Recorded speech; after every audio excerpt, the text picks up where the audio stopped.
Did I like the Emptiness Machine? I did like the Emptiness Machine, but I think that Linkin Park should have come back with a different name. I would be more on their side, so to speak, if they did that. I tried to get tickets for they're playing here next Tuesday. I tried to get tickets. I wanted to see the prices to get tickets. I wasn't actively trying to get tickets, but it got sold out in seconds, man. Holy shit. The hype is real. Now I'm very curious. I'm very curious to hear the album. Indeed, Linkin Park has always been Mike's band. Like he's at the center of the whole thing. So it would be fine for them to have a continuation with other people. I mean, just don't call them Linkin Park. That's my take.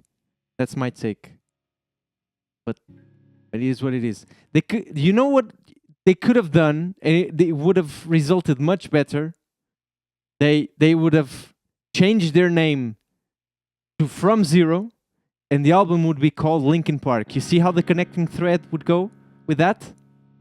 You see that? So the first album from Zero would be called Linkin Park. Huh? I don't know. But I said this straight away. We were debating in the Discord about this a while ago. It's contractual. That's my opinion. Like they did a, let's say, 10 album contract or whatever, because they don't have 10 albums. I think they have like 8. This would be the 8th, if I'm not mistaken, the new one. So let's say back in the day, in the 2000s, things were much different.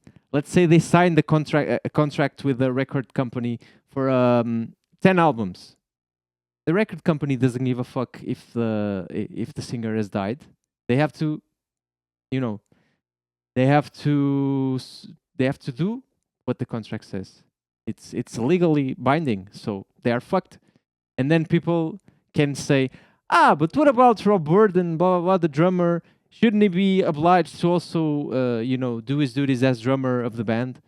I don't know, man. Those are the types of things that I really don't know about. Maybe he bought himself out of the deal.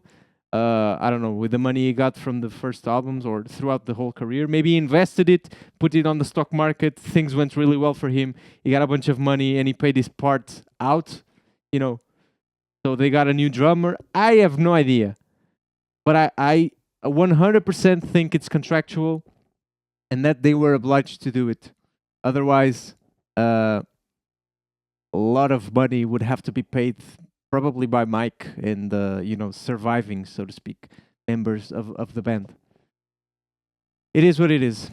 And it's my opinion. I still think they shouldn't have done it like they did, but it is what it is. Anyway, let's play Blackie's song, because 40 months, Jesus, 40 months subscribing to this shit. I have no words. Thank you so much, man. I really have no words. It's good to see Mike happy on stage. Yeah, definitely. And don't get me wrong. There's all these people that are like saying, like the son of Chester and the mom of Chester now saying, they should have told me, blah blah blah blah blah. It's not.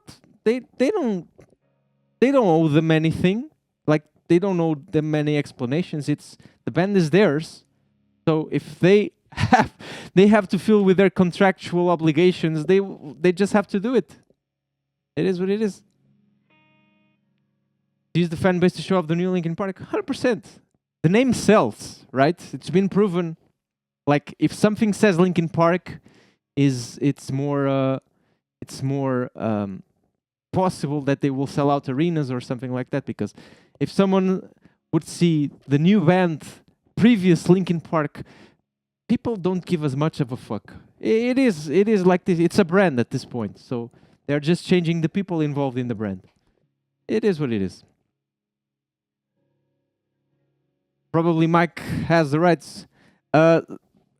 It's probably more difficult than we think about, because all the songs, I think they used to have the writing credits. They would credit it to Linkin Park as a whole. So like the band would get all the writing credits, and then it would be divided by the 6 parts of the band, right?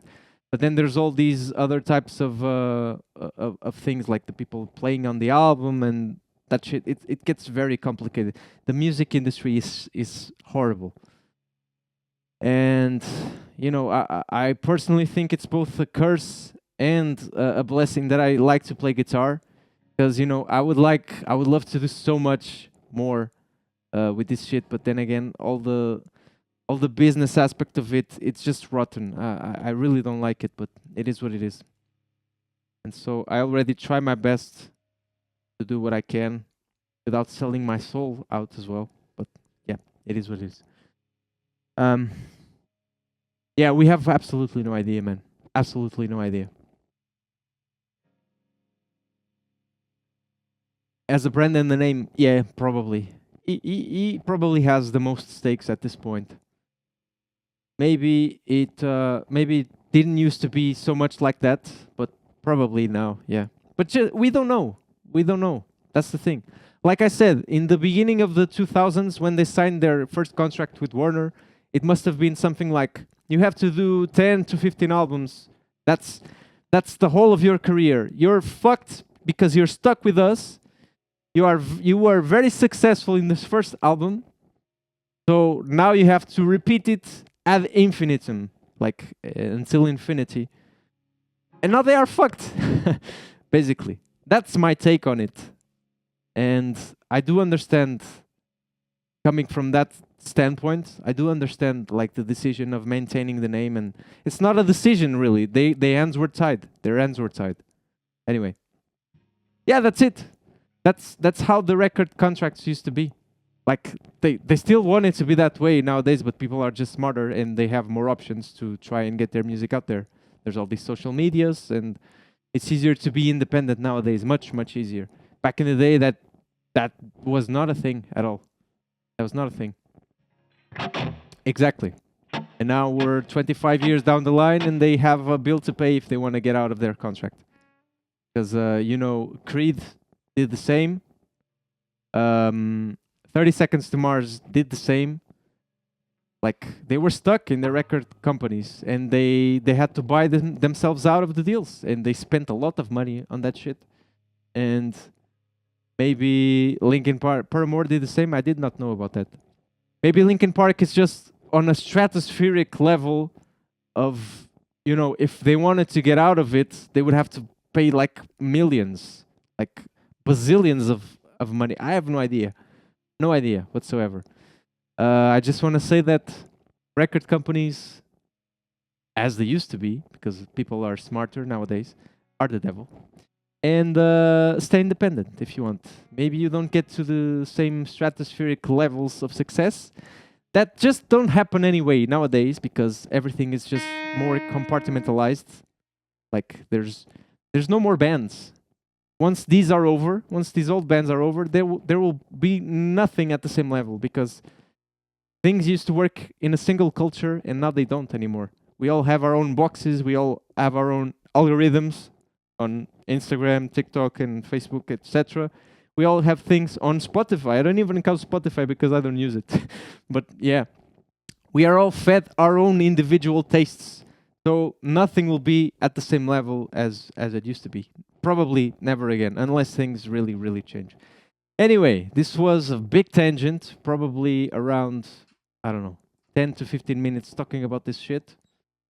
So let's play some music, shall we? Exactly.